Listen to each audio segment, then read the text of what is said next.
He is a man whose name is synonymous just about with Penn State University. I'm talking about Paul Clifford, who was the CEO of the Penn State Alumni Association for almost a decade. I'm very pleased to be joined by him right now.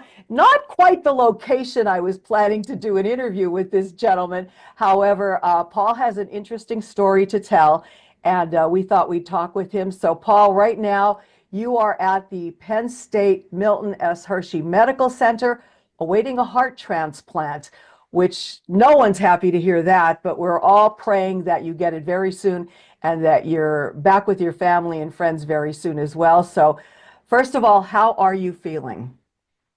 I'm feeling fine. About 5 days ago, they implanted a pump in my heart, which has my heart pumping probably better than it has in the past 10 years. And but when you get one of those things, it means that you have to stay in the hospital and wait until a donor heart becomes available. So that's where I am, and that's the journey that I'm on right now. How did you kind of get to this point? Did you know this was coming? Was it a surprise? Yeah. So in 2015, I discovered that I had some sort of heart condition. I was at the national championship game in Dallas, Texas, between Oregon and Ohio State. I was working at the University of Oregon at the time. And after the game, I pass out. And my heart was beating at about 260 beats a minute.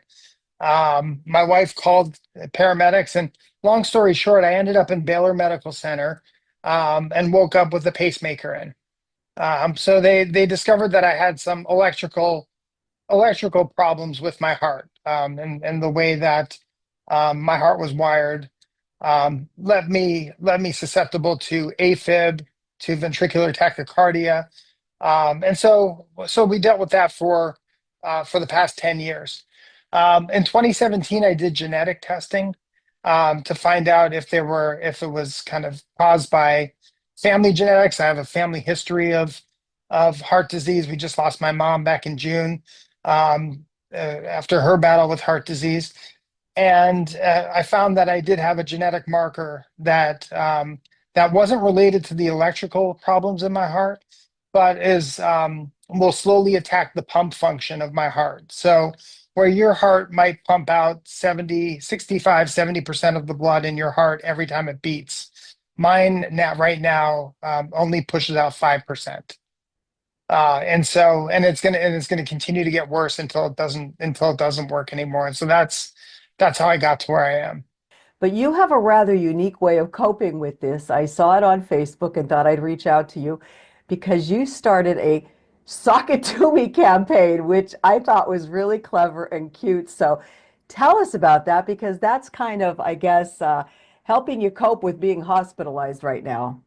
Yeah, I mean, I've lived a very public life, right? I mean, that's being head of the CEO of the Penn State Alumni Association and being very active on social media. But when you go into the hospital, people will reach out and ask, "What do you need?" Right? What can we do for you? And my family's lucky enough that we don't want or need for much. And so what I thought was this would be an opportunity for me to turn this into a gratitude campaign, for me to take advantage and take an opportunity of being able to tell the people who care about me how much I care about them and tell stories. And so we started to ask people to send me a pair of socks and have that sock have a theme. Maybe it's something related to something they're interested in or how we may have met. And I'll write a little bit about, I'll wear a sock a day, and I'll put it on my Instagram and tell a story about what that person means to me. I've been overwhelmed by the response. Over 175 socks later. I have to do multiple posts a day now. Socks from all over the world have come in here. The male people, I'm not. Well, the male people at the Hershey Medical Center are a little upset with me with the volume of mail that has been coming in here. But the outpouring of love and support has truly been a great distraction from what I've been dealing with. I think it's awesome. And I see all the socks behind you there. You said you have them all around the place. So maybe you could write a Yeah. book from this or something because this is really interesting. And you're telling about the people and how you met them. I mean, it's really a creative and nice thing to do. You're there and, not in your best shape right now, but you're thinking of others and, thanking them for everything they've done for you. I think that's really commendable. Well, for 30 years, I've spent my life in higher education, building relationships for the institutions that I've worked for.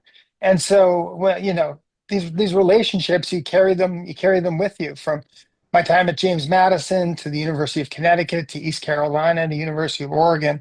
We have friends all around the world. And so, um, but I never thought we would get this kind of response. This is just, like I said, overwhelming is probably the best word that I could use, and just very moving and very touching to know that I'm at least on the minds of my friends around the country for just a moment.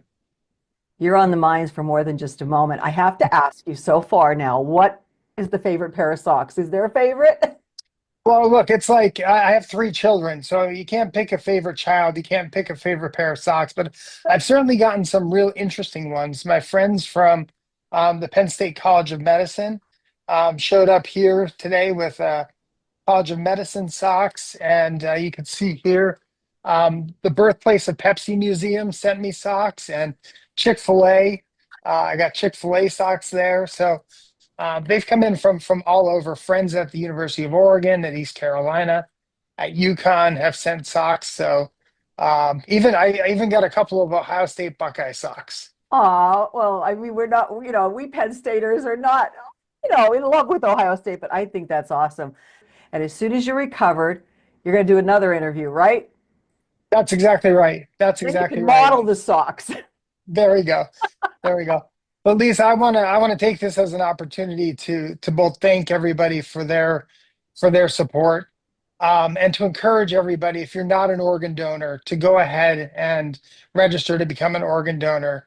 It's has a tremendous impact on people like me, if you give the gift of life. And so I would just encourage everyone to become an organ donor today. Very well said. And God bless you.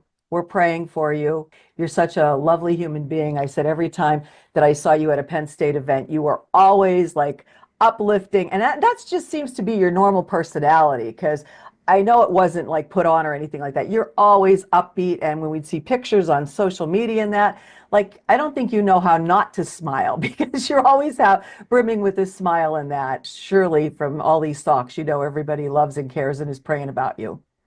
Yeah, you got to be positive, you got to be optimistic, and you got to wake up every morning with an enthusiasm unknown to man. And I think you'll live a great life if you do those three things. That's wonderful, wonderful, wonderful. You're so right in all of that. Listen, you take care. We want to hear good news soon, and tell all your family we said hello and we're praying for you. And I guess we're going to have to end this with, you know what? We are. Penn State. How to put that in there. You know that. All How to right. put that in there. Penn State loves you from now until always. So, and everybody does. So please get well soon. Take care. Keep us posted on how things are going. And we'll be watching the Sox on Facebook and social media. All right. Thanks, Lisa. Thanks, Paul. Bye.